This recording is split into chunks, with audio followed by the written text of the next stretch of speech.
பழம்பெரும் நடிகை சௌகா ஜானகி சென்னையில் காலமானார். உடல்நலக்குறைவு காரணமாக தனியார் மருத்துவமனையில் சிகிச்சைக்காக அனுமதிக்கப்பட்ட நிலையில் உயிர் பிரிந்தது. நடிகை சௌகா ஜானகி மறைவுக்கு முதலமைச்சர் விஜய் இரங்கல். திரைத்துறையில் 70 ஆண்டுகளுக்கும் மேலாக பயணித்து எண்ணற்ற கதாபாத்திரங்களுக்கு உயிரூட்டியவர் என்று புகழஞ்சலி.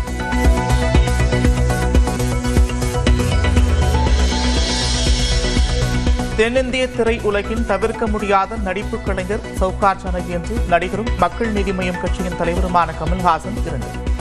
பார்த்தால் பசித்திரும் படத்தில் தொடங்கி 40 ஆண்டுகளும் பல படங்களில் இணைந்து பணியாற்றியதாகவும் உறுதி.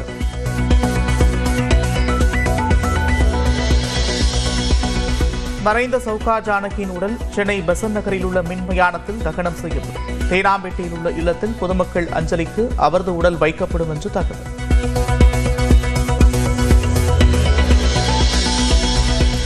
சென்னையில் ஆபரண தங்கத்தின் விலை கிராமுக்கு 140 ரூபாய் உயர்ந்து விற்பனை. ஒரே நாளில் 2 முறை விலை உயர்ந்து 1 சவரன் தங்கத்தின் விலை 1,18,800 ரூபாயாக அறிவிப்பு. நீலகிரி மாவட்டம் கூடலூர் அருகே புலி தாக்கி ஒருவர் உயிரிழப்பு. தோட்டத்தில் பணியாற்றிக் கொண்டிருந்தவரை தாக்கி 100 மீட்டர் தூரம் இழுத்து சென்று கொன்ற கொடூரம். தமிழ்நாட்டில் 14 பல்கலைக்கழகங்களில் காலியாக உள்ள துணைவேந்தர் பதவிகளை நிரப்பாதது ஏன்? உரிய விளக்கமளிக்க தமிழ்நாடு அரசுக்கு உயர்நீதிமன்ற மதுரை கிளை உத்தரவு. பெருந்தலைவர் காமராசர் பிறந்த நாளில் திருக்கோவில்களில் பொது விருந்து வழங்கப்படும். இந்து சமயம் மற்றும் அறநிலைத்துறை சார்பில் மொத்தம் 106 புதிய அறிவிப்புகளை வெளியிட்டார் அமைச்சர் ரமேஷ். சிப்பினியை போக்கிய பெருந்தலைவர் காமராஜர் அவர்களின் பிறந்த நாளான ஜூலை 15ஆம் நாள் ஆண்டுதோறும் முக்கிய திருக்கோயில்களில் சிறப்பு வழிபாடு நடத்தப்பட்டு பொது விருந்து அளிக்கப்படும் என்பதை இந்த நேரத்தில் மகிழ்ச்சியோடு தெரிவித்துக் கொள்கிறோம். கடந்த 100 நாட்களில் கோவில்களுக்கு சொந்தமான 464 ஏக்கர் நிலங்களை மீட்க மேல்முறையீடு செய்யப்பட்டிருப்பதாக அமைச்சர் ரமேஷ் தகவல். இந்து சமயம் மற்றும் அறநிலைத்துறை மூலம் 100 நாட்களில் 108 கோடி ரூபாய் வருவாய் திரட்டியிருப்பதாக பேச்சு. நம்முடைய தீவிரமான செயல்பாட்டினால ஏறத்தாழ திருக்கோயில்களுக்கு சொந்தமான 464 ஏக்கரை திரும்ப கொண்டு வருவதற்கான மேல்முறையீட்டில் நம்முடைய அரசாங்கம் செயல்பட்டிருக்கிறது.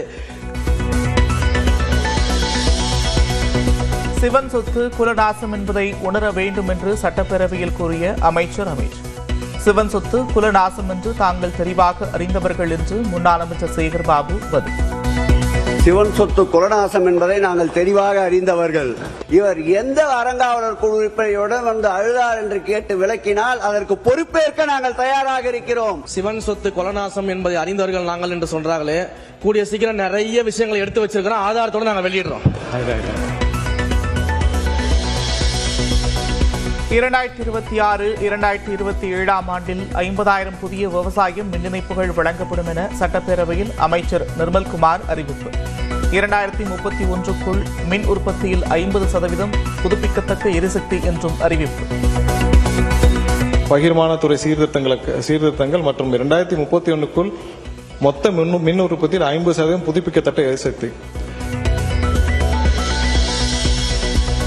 திமுக ஆட்சி தொடர்பான கோப்புகள் மீது நடவடிக்கை எடுப்பதில் என்ன அச்சம் என்று எதிர்க்கட்சித் தலைவர் உதயநிதி ஸ்டாலின் கேள்வி. முதலமைச்சர் அவர்கள் தன்னுடைய டேபிளில் 3 ஃபைல்ஸ் இருப்பதாகவும் தயவு செய்து அவர் தொடர்ந்து பார்க்க வேண்டும், அதன் மீது அவர் ஆக்ஷன் எடுக்க வேண்டும். எதற்காக பயப்படுறீங்க, எதற்காக காலம் தாழ்த்துறீங்க, இதையே 3 மாசமா சொல்லிட்டு இருக்கிறீங்க. ஜோசியக்கார சொன்னாதான் அந்த ஃபைல் திறந்து பார்ப்பீங்களா? நல்ல நேரம் அதை பார்த்துட்டு இருக்கீங்களா? எப்போது என்ன நடவடிக்கை எடுக்க வேண்டும் என்று தங்களுக்கு தெரியும் என அமைச்சர் நிர்மல்குமார் பதிலடி. ஜோசியம்னு சொன்னாரு. ஜோசியம் பார்த்து மஞ்சள் துண்டு போட்டதெல்லாம் ஆல்ரெடி தமிழ்நாடு பார்த்துருச்சு. ஜோசியம் பார்த்து மஞ்சள் துண்டு போட்டதெல்லாம் தமிழ்நாடு ஆல்ரெடி பார்த்துருச்சு. அதனால எதை செய்தாலும் வெளிப்படையாக எந்த ஒளிவனைகளும் செய்ய தெரியும், எதை எப்போ எடுக்கணும் என்னன்னு தெரியும். சட்டமன்ற வரலாற்றில் முதல் முறையாக நேரடி செய்தது திமுக அரசுதான் என்று எதிர்க்கட்சித் தலைவர் உதயநிதி ஸ்டாலின் பேச்சு. நேரலை நாங்கள் செய்யவில்லை அப்படின்னு சொன்னாங்க. சட்டமன்ற வரலாற்றிலே முதன்முறையாக நேரலை செஞ்சது திராவிட மாடல் அரசு, எங்களுடைய தலைவர் அவர்கள்தான். முழுமையாக நேரலை செய்தது தாவேக அரசுதான் என்று அமைச்சர் ராஜ்மோகன் பதிலடி. ஒரு நேரலை என்பது வெறும் ஆளுங்கட்சிக்கு சாதகமா இல்லாம முதல் முறை ஆட்சி நேரலை மட்டுமல்ல, முழுமையான நேரலை என்பது வெற்றி தலைவருடைய ஆட்சியில தான் தொடர்ந்து கொடுத்துக்கிட்டு இருக்கோம். சீரியல் பார்ப்பதை விட்டுவிட்டு சட்டமன்ற நேரலையை பார்க்கிறார்கள் என்று அமைச்சர் ஆனந்த் பேச்சு. தான் சந்தித்த முதியவர் கூறியதை சுட்டிக்காட்டி பேசினார். 70 வயசு முதியவர் சொன்ன ஒரு வார்த்தை என்னன்னு பார்த்தீங்கன்னா, இப்போல்லாம் நாங்கள் சீரியல்லாம் பார்க்கறதில்ல, லைவ அசம்பிளியில் சட்டசபையில் என்ன நடக்குதுன்றத நான், என் மனைவி, என் பேத்தி முதல் கொண்டு அதை நாங்கள் காலேஜ் முடிச்சுட்டு வந்தால் கூட நாங்கள் இதை பார்த்துன்னு இருக்கிறோம். அவை குறிப்பிலிருந்து நீக்கப்படும் பகுதிகள் சமூக வலைதளங்களில் பரப்பப்படுவதாக எதிர்க்கட்சித் தலைவர் உதயநிதி ஸ்டாலின் குற்றச்சாட்டு. என்னென்ன பிரச்சனைகள் வருது என்பதை உங்களோட கவனத்துக்கு கொண்டு வர, நீங்க அவை குறிப்பிலிருந்து நீக்கிறேன் நீங்க நீக்கிட்டே இருக்கீங்க. ஆனா எல்லாமே அங்க ரீல்ஸாக மாற்றப்பட்டு அங்க போய் கொண்டிருக்கிறது. தனது கவனத்திற்கு வந்தவற்றை உரிமை மீறல் குழுவிற்கு அனுப்பி நடவடிக்கை எடுக்கப்படும் என சபாநாயகர் உறுதி. அப்படி நீக்கப்பட்ட பிரச்சனை குறித்து எந்தெந்த மீடியாவில் வந்திருக்கிறதோ நீங்க கவனத்துக்கு கொண்டு வாருங்கள். அவர் மீது உரிமை குழு நிச்சயமாக அனுப்பி நடக்க வேண்டிய இந்த அவையின் சார்பாக நான் தெரிவித்துக் கொள்கிறேன். திமுகவின் 59 சட்டமன்ற உறுப்பினர்களுக்கு கார் வேண்டாம் என்று எதிர்க்கட்சித் தலைவர் உதயநிதி ஸ்டாலின் அறிவிப்பு. எங்களுடைய கழக தலைவர் மாண்புமிகு முன்னாள் முதலமைச்சர் திரு முத்துவேல் கருணாநிதி ஸ்டாலின் அவர்களின் அறிவுறுத்தலின் பேரில் திராவிட முன்னேற்ற கழகத்தைச் சேர்ந்த 59 சட்டமன்ற உறுப்பினர்கள் இவ்வாகனங்களை பெறுவதில்லை என்று முடிவெடுத்துள்ளோம். ஊழல் இல்லாத சட்டமன்ற உறுப்பினர்களுக்கு கார் தேவை என அமைச்சர் ஆதவ் அர்ஜுனா பேச்சு.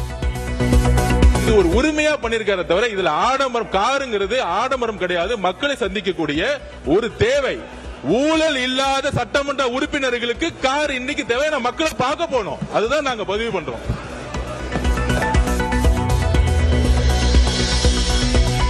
கார் தேவையில்லை என்பதே இந்திய கம்யூனிஸ்டின் நிலைப்பாடு என்று தளி ராமச்சந்திரன் திட்டவட்டம். சில சட்டமன்ற உறுப்பினர்கள் கார் வேண்டும் என்று முதலமைச்சர் கோரிக்கை வச்சாங்க. ஆமா, முதலமைச்சர் அறிவிச்சிருக்காங்க. ஆமா, ஆகவே இல்லாதவங்க கொடுக்க வேணும்னு சொல்ல, எங்களை பொறுத்தவரை கார் தேவையில்லை என்பது எங்களுடைய நிலைப்பாடு என்பதை தெரிவித்துள்ளோம். பொருளாதாரத்தில் நலிவடைந்த சட்டமன்ற உறுப்பினர்களுக்கு கார் தரலாம் என்று பாமகவின் கணேஷ்குமார் யோசனை. பொருளாதாரத்தில் பின்தங்கி இருப்பவர்களுக்கு யாருக்கு உண்மையிலேயே கார் தேவையோ அவர்களுக்கு வழங்கலாம் என்பதுதான் எங்களுடைய கருத்து.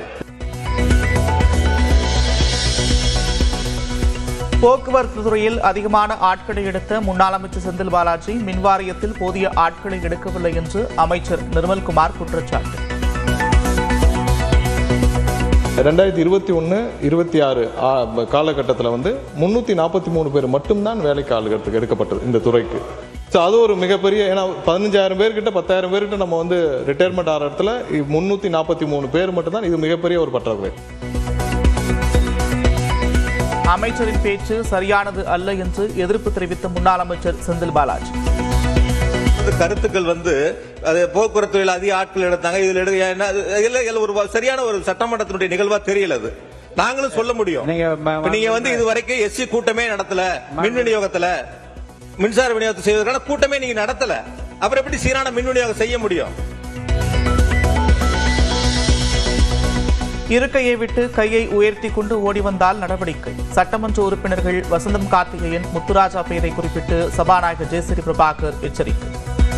இருக்கையை விட்டு இனி முன்னோக்கி யார் கையை உயர்த்தி கொண்டு ஓடி வந்தாலும் அது எந்த தரப்பில் வந்தால் நிச்சயமாக நடவடிக்கை எடுப்பேன் என்பதை நான் எச்சரிக்கையாக சொல்ல விரும்புகின்றேன். தென்மண்டல கவுன்சில் கூட்டத்தில் 543 நாடாளுமன்ற தொகுதிகளின் எண்ணிக்கையை மாற்றக்கூடாது என்று முதலமைச்சர் பேசவில்லை என எதிர்க்கட்சித் தலைவர் உதயநிதி ஸ்டாலின் குற்றச்சாட்டு. 543 எம்பி சீட்டை அப்படியே ஃப்ரீஸ் பண்ணணும் அப்படின்னு தான் அந்த தீர்மானத்தில் இடம்பெற்றிருக்கு. அந்த தீர்மானத்தை தான் நம்ம நிறைவேற்றிருக்கிறோம். நேற்றைக்கு நடந்த அந்த கூட்டத்தில் முதலமைச்சருடைய உரையில் இந்த 543 MP சீட்டை ஃப்ரீஸ் பண்ண வேண்டும் அப்படின்னு எந்த இடத்துலையுமே இடம்பெறவில்லை என்பதை இந்த அவையினுடைய கவனத்திற்கு நான் எடுத்து வருகின்றேன். மாநிலங்களுக்கு இடையிலான தேவை என்ற அளவிலேயே முதலமைச்சர் பேசியதாக அமைச்சர் நிர்மல்குமார் விளக்கம். சதர்ன் கவுன்சில் மீட்டிங்ல இன்டர்ஸ்டேட் இஷ்யூ, சதர்ன் கவுன்சிலிங் மீட்டிங்ல என்ன தேவையோ அது குறித்து மட்டும்தான் அங்கே பேச முடியும். ஏன்னா அது தவிர்த்து பேச முடியும். அது குறித்து நம்மளுடைய கருத்தை அங்கே வலியுறுத்தோம். அதில் என்னென்ன வேற மாதிரியான கோணங்களில் திசை திருப்பி வெளியிடப்பட்டதால் உடனடியாக வெளியே வந்து நான் அப்போவே வந்து பிரஸ் மீட்ல இது அந்த நிலைப்பாடு குறித்து, தமிழக அரசின் நிலைப்பாடு குறித்து அப்போவே கிளாரிஃபை பண்ணியாச்சு. தொகுதி மறுவரையறை வந்தால் 7.18 விழுக்காடு பிரதிநிதித்துவம் குறையக்கூடாது என்பதுதான் திமுகவின் நிலைப்பாடு என்று முன்னாள் அமைச்சர் KN நேரு திட்டவட்டம். ஒருவேளை மாற்றம் வருகிறது என்று சொன்னால் தமிழ்நாட்டிலே 7.18% குறையாமல் எங்களுடைய பாதிக்காமல் இருக்க வேண்டும் என்பதுதான் திமுகவினுடைய நிலைப்பாடு. 50 விழுக்காடாக தொகுதிகளை அதிகப்படுத்துவதாக கூறினால் திமுக எதிர்க்க வேண்டும் என்று அமைச்சர் ஆதவ் அர்ஜுனா வலியுறுத்தி. அந்த நேரு அண்ணன் கிட்ட ஒரே ஒரு கேள்விதான், 7.18 மெயின்டைன் பண்றோம், அதான் திமுக நிலைப்பாடு. 50% அதிகமான உறுப்பினர்கள் கொடுக்கணும்னு சொன்னாலும் எதிர்த்து நிக்கணும். இதுதான் திமுக அந்த காலத்தில் எதிர்த்து நின்னுக்குறத பதிவு பண்றோம். அது எதிர்த்து நிக்கணும், அவ்வளவுதான்.